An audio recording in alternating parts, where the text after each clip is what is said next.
Hello everyone, मेरा नाम तनुश्री सोनी है और मैं आपके लिए इंग्लिश की क्लासेस लेके आई हूँ जिसमें हम वोकेबलरी डिस्कस करेंगे। इंग्लिश एक ऐसा सब्जेक्ट है जो एक किसी भी एग्ज़ाम में बहुत ही इम्पॉर्टेंट रोल प्ले करता है। अगर आपकी इंग्लिश स्ट्रांग है तो आप बहुत से बच्चों से आगे निकल सकते हैं कॉम्पिटिटिव एग्ज़ाम में, क्योंकि स्टूडेंट्स के साथ मोस्टली स्टूडेंट्स के साथ ऐसा होता है कि वो मैथमेटिक्स में बहुत अच्छे होते हैं, रीजनिंग में बहुत अच्छे होते हैं, पर उनको इंग्लिश सेक्शन में थोड़ी प्रॉब्लम आती है। अगर आप अपना इंग्लिश सेक्शन ही स्ट्रॉन्ग कर लेंगे तो आप उनसे बहुत आगे निकल सकते हैं, क्योंकि आप प्रैक्टिस करके मैथमेटिक्स और रीजनिंग तो अच्छे से कर सकते हैं, पर अगर आपने डेली का इंग्लिश में वोकैब अच्छी कर ली तो आपकी इंग्लिश बहुत इम्प्रूव हो जाएगी। इंग्लिश में रीडिंग कॉम्प्रीहेंशन एक बहुत ही इम्पॉर्टेंट पार्ट होता है, क्योंकि रीडिंग कॉम्प्रीहेंशन से हमको 100% श्योरिटी हो जाती है कि हमारा आंसर यही होगा। बट आजकल रीडिंग कॉम्प्रीहेंशन में 2 से 3 क्वेश्चन हमसे वोकैब के भी पूछे जाते हैं, जो कि बहुत ही सिंपल वर्ड्स होते हैं, बट उनके सिनोनियम्स हमको बहुत टाइम नहीं भी पता होते हैं। जैसे कि लास्ट टाइम जब SBI PO की एग्ज़ाम हुई थी तो उसमें रीडिंग कॉम्प्रीहेंशन बहुत ही सही था, सिंपल था, बट उसमें लास्ट में हमसे दो वोकैब पूछी थी, जिसमें से एक तो थी ब्यूटीफुल का सिनोनियम। बट हमें ब्यूटीफुल का मतलब पता है और बहुत सारे उसके सिनोनियम्स हमको ऐसे पता है जो नॉर्मली हम डेली लाइफ में यूज़ कर लेते हैं, पर उसमें जो ऑप्शंस थे वो बहुत अलग टाइप के थे जो हमने नहीं पढ़े होते हैं। तो इसलिए हमें क्या करना होता है कि वोकैब हमारी स्ट्रॉन्ग करनी चाहिए। अगर हमारी वोकैब स्ट्रॉन्ग है तो हम कोई सा भी पार्ट ईजिली क्रैक कर सकते हैं इंग्लिश का। तो आपको ब्यूटीफुल वर्ड तो पता ही है, उसके सिनोनियम्स क्या होंगे? उसके सिनोनियम्स आपको ग्लैमरस पता है, मार्वलस पता है, पर उस ऑप्शन में ये नहीं था, उसमें था बीविचिंग या फिर रेविशिंग। ये इसके सिनोनियम्स जो अलग टाइप के होते हैं, जो बहुत कम लोगों को पता होते हैं, तो इस टाइप का पूछ लिया जाता है। अगर आपको कोई सिंपल वर्ड दे देंगे तो वो थोड़ा जो एंटोनियम और सिनोनियम पूछेंगे वो थोड़ा अलग टाइप के पूछेंगे, जो आपको बहुत कम स्टूडेंट्स को पता होते हैं, ताकि वो बच्चे सिलेक्ट कर सकें। तो चलिए अब हम हमारा आज का वोकैब का पार्ट स्टार्ट करते हैं। तो जो हमारा आज का फर्स्ट वर्ड है वो क्या है? बिविल्डर्ड। बिविल्डर्ड का मतलब क्या होता है? इसका मीनिंग होता है टू कंफ्यूज, मतलब कंफ्यूज होना या फिर किसी को भ्रमित करना या फिर खुद चौंक जाना या किसी को चौंकाना। तो ये बिविल्डर्ड का मतलब होता है। जैसे कि सिनोनियम्स क्या होंगे, जैसे आपको पता ही चल ही रहा है कि इसमें मेन तो वो होता है कंफ्यूज होना, तो इसके सिनोनियम्स क्या होंगे? कंफ्यूज्ड होना, पजल्ड होना, परप्लेक्स्ड, बिम्यूज्ड, लॉस्ट, डेज्ड, ये इसके सिनोनियम्स है। और इसके एंटोनियम्स क्या होंगे? तो जो इंसान कंफ्यूज्ड है तो उसका एंटोनियम क्या हो जाएगा कि वो ऑर्गेनाइज्ड है, मतलब वो बिल्कुल भी कंफ्यूज नहीं है। क्लियर हेडेड है, क्लियर है, ओरिएंटेड है, मतलब सब चीज़ एकदम क्लियर है उसकी, ऑर्गेनाइज्ड वे में, है ना। तो ये उसके सिनोनियम्स होते हैं। अब हम बिविल्डर्ड जो वर्ड है हमारा, उसका यूसेज देखते हैं कि हम उसको कैसे यूज़ कर सकते हैं हमारे सेंटेंस में। तो हमने एक सेंटेंस बनाया है, इसमें लिखा है कि the dog look bewildered after seeing his reflection in water. जो डॉग है वो कैसा दिख रहा है? वो मतलब कंफ्यूज दिख रहा है, चौंक गया है उसकी रिफ्लेक्शन को देखने के बाद पानी में।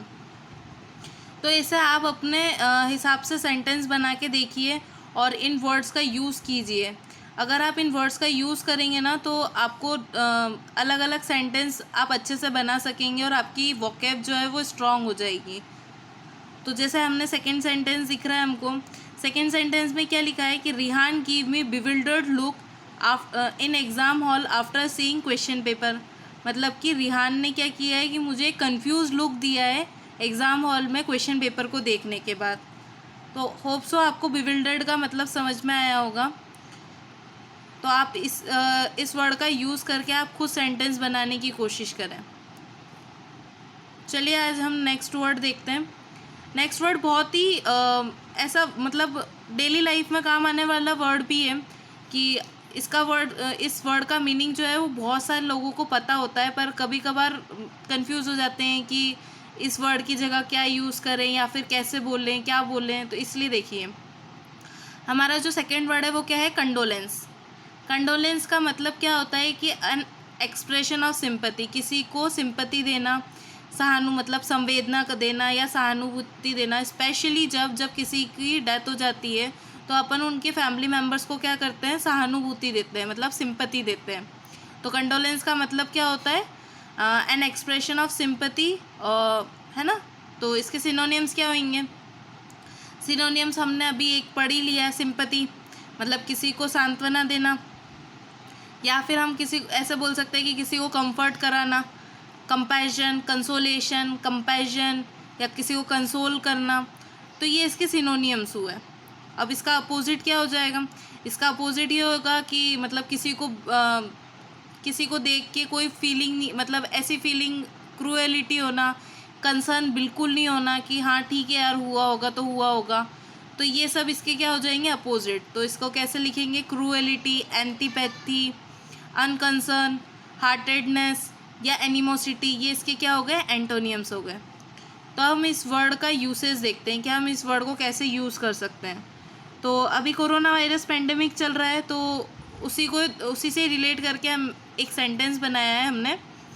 इसका मतलब है, I have a condolence with those families who lost their beloved in corona virus pandemic. मतलब मेरी संवेदना उन सभी परिवार वालों के साथ है जिन्होंने अपने प्रिय को खो दिया है इस कोरोना वायरस पेंडेमिक में। क्योंकि अभी बहुत सारे लोगों की जान चली गई है, तो हम ये बोल सकते हैं कि हमारा जो कंसोलेशन है, जो हमारी सिंपैथी है, वो उन लोगों के साथ है जिन्होंने अपने अपने परिवार वाले किसी व्यक्ति को खोया है इस कोरोना वायरस से। ठीक है, होप सो आपको ये वर्ड भी समझ में आया होगा। तो हमारा आज का तीसरा वर्ड देखते हैं। ये वर्ड बहुत ही अच्छा वर्ड है, क्योंकि इसको हम बहुत तरीके से यूज़ कर सकते हैं। तो देखते हैं हम हमारे थर्ड वर्ड को। थर्ड वर्ड है हमारा अबेंडन। अबेंडन का मतलब होता है to stop doing something before its completion. मतलब कि किसी भी काम को बीच में ही छोड़ देना, उस काम का पूरा करने से पहले ही हम अगर किसी काम को छोड़ देते हैं तो हम उसमें क्या बोलेंगे, अबेंडन। या फिर हम ऐसे भी बोल सकते हैं टू लीव समवन और समथिंग, मतलब किसी को छोड़ देना या फिर किसी चीज़ को छोड़ देना। ठीक है, तो जिसे हिंदी में हम बोलते हैं त्याग देना या छोड़ देना। तो हम इसके सिनोनियम्स देखते हैं। अब आपको समझ में आ ही गया होगा कि किसी चीज़ को त्याग देना और छोड़ देने का, तो इसको क्या ही बोलेंगे सिनोनियम्स में, गिव अप कर देना, क्विट कर देना, अबॉर्ट कर देना, सरेंडर कर देना, है ना। तो ये सब क्या हो गए, स्ट्रेंड, ये सब इसके अबेंडन के सिनोनियम्स हो गए। अब इसी का अपोजिट क्या होएगा कि अगर हमने कोई चीज़ छोड़ी है तो उसका एंटोनियम क्या हो जाएगा, किसी चीज़ को अपने पास रखना, होल्ड करके रखना। तो इसका सिनोनियम्स हो जाएंगे होल्ड, कीप, विथहोल्ड, रिजर्व करके रखना, या फिर अपना बना के रखना, पजेस रखना। ठीक है, तो इसका हम यूसेज देखते हैं इस वर्ड का। इस वर्ड का यूसेज में देखिए हमने क्या बनाया है कि the thief abandoned the stolen bike by the road side after seeing the police. कि जो चोर था उसने बाइक चुराई थी उसको सड़क पे ही, मतलब सड़क किनारे छोड़ दिया पुलिस को देखने के बाद। जैसे ही उसने पुलिस को देखा, उसने क्या किया कि जो उसने बाइक चुराई थी उसको सड़क किनारे छोड़ के और वो वहाँ से क्या हो गया, चला गया, भाग गया। नेक्स्ट वर्ड देखते हैं, नेक्स्ट सेंटेंस देखते हैं। नेक्स्ट सेंटेंस में हमारा क्या लिखा है कि Riya abandoned her lucrative career after marriage. कि रिया ने अपना जो बहुत ही अच्छा करियर था, जो बहुत ही एडवांटेज देने वाला था उसको आगे की लाइफ में, या फिर बहुत बेनिफिशियल था, उस करियर को छोड़ दिया शादी होने के बाद। ठीक है, बहुत सारी लड़कियां क्या करती है कि अपने अपने काम को छोड़ देती है, जो काम वो कर रही थी, शादी के बाद वो सब काम छोड़ देती है। तो इसलिए ये सेंटेंस बनाए कि Riya abandoned her lucrative career after marriage. Hope so आपको इस वर्ड का मीनिंग समझ में आया होगा। अभी तक हमने जितने भी वर्ड सीखे हैं, प्लीज़ आप उनका खुद से सेंटेंस बना के उन वर्ड्स का यूज़ करें, ताकि आपको उन वर्ड्स का अच्छे से मीनिंग समझ में आ जाए और कैसे उन्हें सेंटेंस में यूज़ किया जाता है, ये सब आपको अच्छे से समझ में आए। तो नेक्स्ट हमारा वर्ड है नेपोटिज्म। नेपोटिज्म एक बहुत ही ऐसा वर्ड है जो बहुत ही हमारे लाइफ में यूज़ होता है, क्योंकि आजकल ये अनएम्प्लॉयमेंट इतना हो गया है कि लोग क्या करते हैं कि नेपोटिज्म करते हैं। मतलब कि प्रायोरिटी अपने फैमिली वाले को देते हैं कि अगर वो किसी अच्छी पोजीशन पे तो वो क्या करते हैं कि अपने फैमिली वालों को या फिर रिलेटिव को उस पोजीशन पे बिठाते हैं ताकि उनका करियर बन सके। तो इसका मतलब यही होता है कि the unfair use of power to give benefits to one's own family member और relative instead of people who deserve. जो पीपल डिज़र्व करते हैं उनको छोड़ के वो अपने फैमिली मेम्बर को या फिर अपने रिलेटिव को जब कोई पोजीशन देते हैं अपने पावर का गलत यूज़ करके, तो उसको हम बोलते हैं नेपोटिज्म। तो इसका सिनोनियम्स क्या होंगे कि मतलब ये लोग क्या कर रहे हैं, बायसनेस कर रहे हैं हमारे साथ, मतलब कि पार्शियलिटी कर रहे हैं, है ना, इनइक्वालिटी करना, वन साइडेडनेस करना, प्रेफरेंशियल ट्रीटमेंट देना या किसी को फेवर करना। तो ये सब क्या हो जाएंगे, नेपोटिज्म के सिनोनियम्स हो जाएंगे।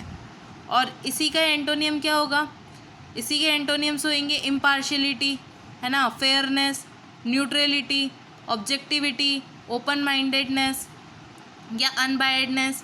ये सब क्या हो जाएंगे, नेपोटिज्म के एंटोनियम्स हो जाएंगे। तो हम इसका यूसेज देखते हैं कि कैसे नेपोटिज्म वर्ड को हम यूज़ कर सकते हैं सेंटेंस में। तो हमारे पास जो सेंटेंस है वो है the MLA was dismissed following revelations about corruption and nepotism. जो MLA था उसको उसकी पोजीशन से हटा दिया गया क्योंकि उसके ऊपर बहुत से आरोप लग रहे थे कि वो करप्ट है, करप्शन करता है या नेपोटिज्म करता है, मतलब अपने परिवार वालों को सीट टिकट दिलाना चाहता है। क्योंकि पॉलिटिक्स में ये बहुत बहुत होता है कि अपने जो रिलेटिव होते हैं या फिर खुद के फैमिली मेम्बर्स को टिकट ज़्यादा दी जाती है ताकि वो पॉलिटिक्स में बने रहें। तो इसलिए ये वहाँ ये वर्ड का यूज़ पॉलिटिक्स में ज़्यादा होता है कि नेपोटिज्म। जैसे कि बोला जाता है कांग्रेस के लिए कि कांग्रेस कैसी पार्टी है, नेपोटिज्म पार्टी है। तो ये इसका नेपोटिज्म का मीनिंग ही यही है कि जो बायसनेस करता है, जो पार्शियलिटी करता है। होप सो आपको ये वर्ड समझ में आया होगा और इसका यूसेज पता चला होगा। तो हमारा आज का लास्ट वर्ड देखते हैं।